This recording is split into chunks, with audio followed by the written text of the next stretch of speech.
আইসার 1114 প্রো 2023-এর 5 মাসের গাড়ি, 2023-এর 5 মাসের গাড়ি, কিস্তির গাড়ি, হাত বদল করা হবে।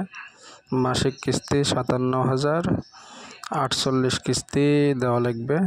মালিককে জমা দেওয়া লাগবে 6,20,000। কাগজপাতি up to date, all steel body. গাড়িতে কোনো কাজ নাই, নেবেন আর চালাবেন। যোগাযোগ সিয়াম এন্টারপ্রাইজে।